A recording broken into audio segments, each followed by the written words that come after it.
L'école du jeu vous est présentée en partenariat avec la boutique en ligne universludo.ca.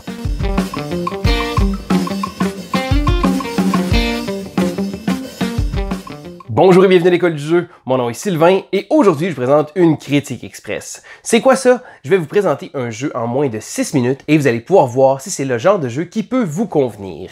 Et on va y aller immédiatement, le jeu que j'ai choisi aujourd'hui, The Pursuit of Happiness, à la poursuite du bonheur. C'est un jeu sorti en 2015 par la compagnie RTPia Games. C'est un jeu de 1 à 4 joueurs qui utilise des mécanismes principalement de placement d'ouvriers. Mais là où le jeu brille, c'est par son thème. Je sais pas pour vous, mais moi, j'ai toujours été un fan des vieux jeux comme SimCity ou même des Sims qu'il y avait. Des jeux où on allait devoir faire des simulations. Si on remonte à plus loin, qui n'a pas joué aux jeux de société Destin? Donc on se promenait, on tournait une petite roulette, on avançait, on avait des enfants, on se trouvait un emploi et on devait parcourir toute plein d'étapes au courant de notre vie.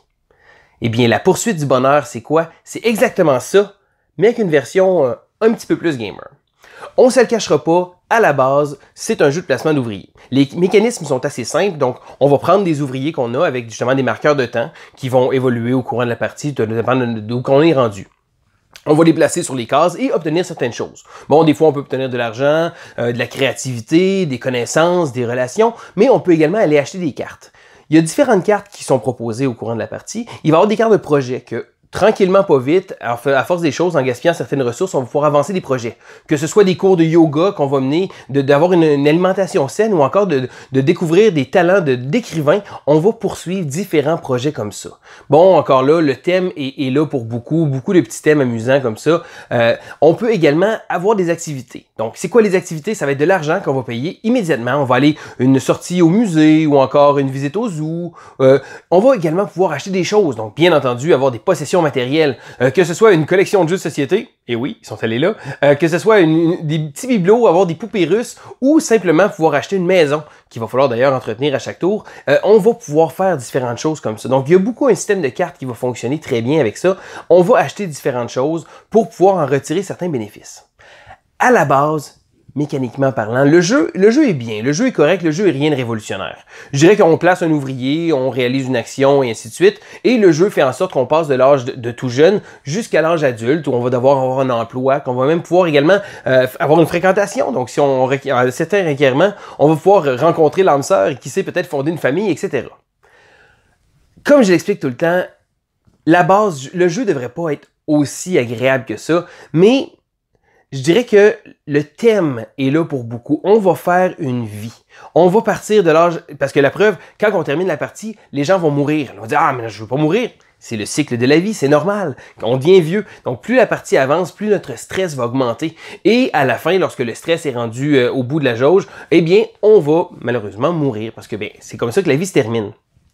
Si on a fait des choix santé tout au courant de la partie ou qu'on s'est privé de plein de bonnes choses pour pouvoir éventuellement être justement en meilleure forme physique, ça se peut qu'on réussisse à survivre un tour ou deux tout au plus, mais ça reste assez mince. C'est pas grave. Le jeu est thématique comme ça se peut pas. Donc oui, c'est un jeu euro en tant que tel, placement d'ouvriers, mais le thème est tellement fort. Je sais pas pourquoi. Personnellement, c'est un thème qui m'accroche vraiment beaucoup. À chaque fois que j'y joue, il me semble que j'ai du plaisir à me forger une vie. Donc, dans cette partie-là, mon père était riche, j'avais de l'argent chaque tour, j'ai décidé de devenir pilote d'avion. Ensuite, j'ai décidé de lâcher ma job, j'ai décidé de poursuivre des hobbies, d'aller voyager dans le monde. J'ai rencontré une femme, finalement, je l'ai laissée. On peut faire un paquet de choses comme ça. Puis c'est la raison qui fait en sorte que ce jeu-là, je l'apprécie autant. Parce que rares sont les jeux où que, c'est certain que je vais toujours essayer de gagner quand même. Le but d'avoir des points de bonheur. Donc, la personne avec le plus de bonheur va gagner. Je vais toujours essayer quand même de gagner. Mais c'est un des rares jeux où que le chemin que je vais prendre va être beaucoup plus agréable. Donc, si j'ai eu un père riche, j'ai eu différentes choses dans ma vie, j'ai rencontré des gens louches, ça se peut que je décide de prendre les prochaines cartes en fonction un peu de ce que j'ai pris. Côté jeu, c'est absolument pas justifiable, mais juste pour le thème, ça donne tellement de saveur au jeu, puis ça fait en sorte de rendre le jeu une super belle expérience à chaque fois.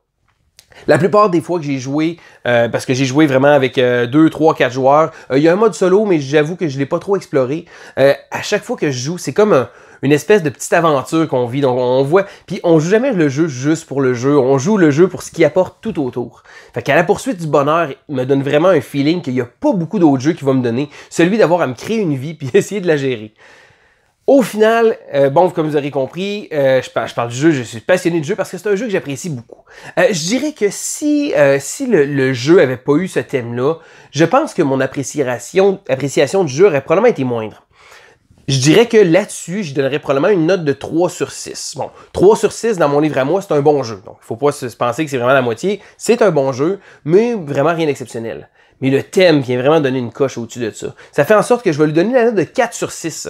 4 sur 6, c'est un très bon jeu. C'est un jeu que j'apprécie beaucoup de jouer. J'ai beaucoup de plaisir à le présenter à différents joueurs parce que chaque partie est différente. Puis, ben, si on apprécie un thème un peu léger comme ça, sans vouloir trop se compliquer la vie, ben, The Pursuit of Happiness est un excellent jeu. Donc, c'était Sylvain pour les Critiques Express et on se dit à la prochaine.